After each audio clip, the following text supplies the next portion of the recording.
I don't normally report on stories that are just social media posts. I much prefer reputable mainstream sources, but this Cybertruck story was way too funny to pass up on because this guy's Cybertruck's brakes did not work, and Tesla told him they're not going to cover it because the brakes aren't always supposed to work, basically. So this is a guy who just posted on Twitter. His name is Cobra1.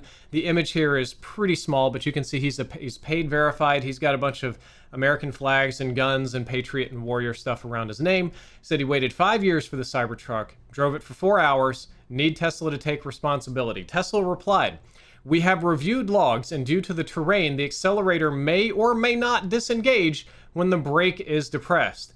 As far as the back tires locking up, we are reviewing."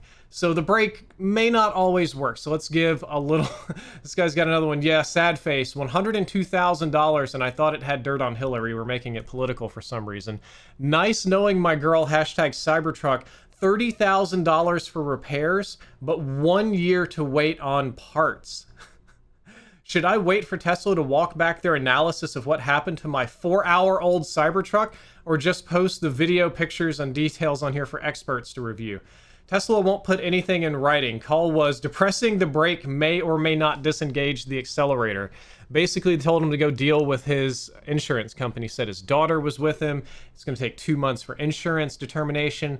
The short version of this is that Tesla said pressing the brake doesn't always stop the vehicle acceleration. Now, the thing that makes your vehicles go forward and the things that stop them are often different. And most vehicles, when you slam on the brakes, will also stop the engine, at least electric ones that I've driven. So this to me is very bizarre.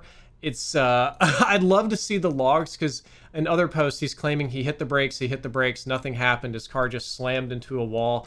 But it couldn't have happened to a nicer guy, a true paid verified subscriber, proud American Patriot Warrior, Elon fan that wants to make his tragedy political, slams his 4-hour-old Cybertruck into a wall and gets stuck with a huge bill. Absolute tragedy. For the first time ever, a study has identified a drug therapy for sleep apnea. Sleep apnea is the disorder you might be familiar with that causes your partner or significant other to snore loudly at night and choke in their sleep, and it happens because the back of your tongue closes and you are actually choking and struggling to breathe. The most common treatment for this now is to wear a CPAP mask over your face, which I have worn because I have mild sleep apnea. It's extremely uncomfortable. Or you can get a very invasive surgery that cuts up the back of your throat. But scientists have discovered a drug that can treat sleep apnea very effectively, so much so that you may not need CPAP machines in the near future. So this is Dr. Atul Malhotra, who I hope that I'm pronouncing correctly. He's an internationally recognized sleep medicine specialist at UC San Diego Health, and he led a study testing the efficacy of a diabetes drug in treating sleep apnea. So there was a diabetes drug called tirzepatide, not good on drug names here, and it's known to manage type 2 diabetes. However, patients were reporting better sleep on the drug, so they started looking into it, and what they discovered is that, for reasons still unknown, the drug actually prevents sleep apnea, or the closure of the back of your throat, and allows patients to sleep better. So they decided to put this to a test.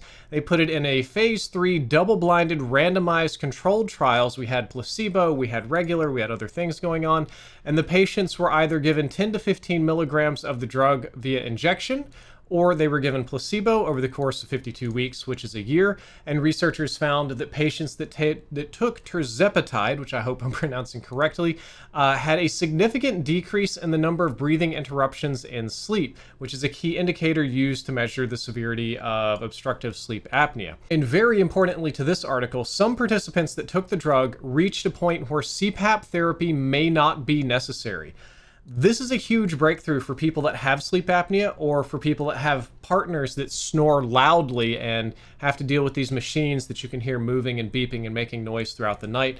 Because instead of a machine, instead of surgery, instead of something awful, there's literally a drug that can treat this with minimal side effects. The most common reported side effect was mild upset stomach. I think this is a major breakthrough for millions of people all over the world and their partners that would like to sleep more soundly.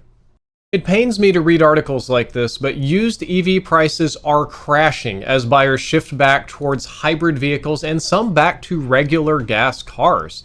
Not only are used EV prices decreasing, but the overall demand for EVs is going down significantly as well. Recently, only 18% of consumers said that they were likely to buy an EV in the future, which is a multi-year low.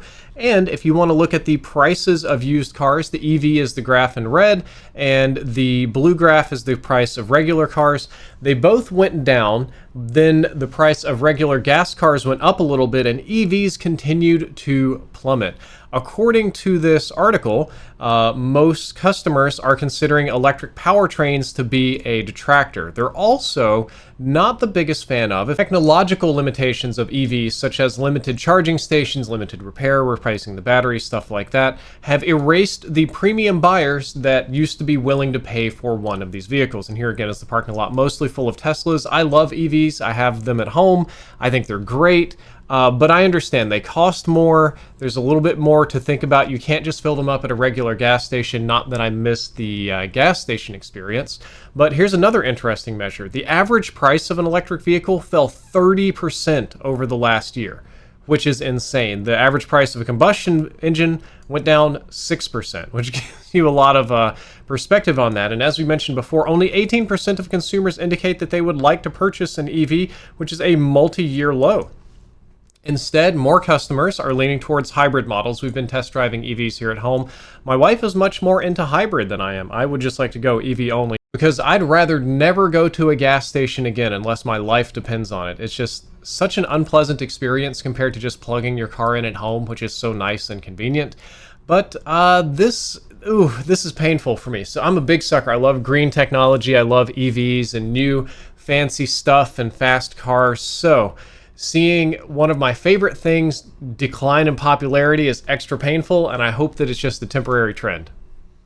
We've all heard jokes about hive minds, business hive minds, Reddit hive minds, social media hive minds. Well, as it turns out, according to SciPost, a new study reveals how group agreement actually cause people to synchronize their brainwaves. That subconscious sort of pulsing in your brain that you don't really control will actually synchronize with people that you agree with given the right circumstances, which is extremely interesting for social sciences and understanding how juries or parliaments or large structures or organizations work. So let's go ahead and jump right into this. So participants were forced to watch ambiguous movie clips, then they discussed those clips, then they watched them again.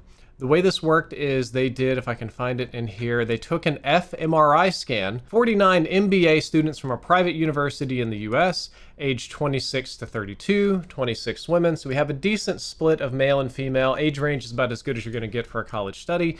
They were forced to watch video clips from major movies while undergoing functional magnetic resonance imaging or fMRI scans. The clips focused on social interactions, were chosen for their ambiguity, and shown without sound, removing dialogue and music cues, so something completely muted. Following this, the participants then had to gather in groups of 3 to 6 to discuss the clips and reach a consensus on their interpretations. So the group, like a jury, could not be dismissed until they found a collective interpretation. Then they went back in to rewatch the same clips after their group meeting while undergoing another fMRI scan. And what's super interesting here is that the groups that reached a consensus had greater similarity in their brain activities during this third session than groups that I guess they did let some not entirely agree. But it's super interesting. The alignment was particularly evident in the visual and auditory sensory areas and in higher order areas, which is a lot of stuff that I probably shouldn't try to pronounce this early in the morning. But they noticed some things about people that had a higher social status, spoke more often, they signaled disbelief.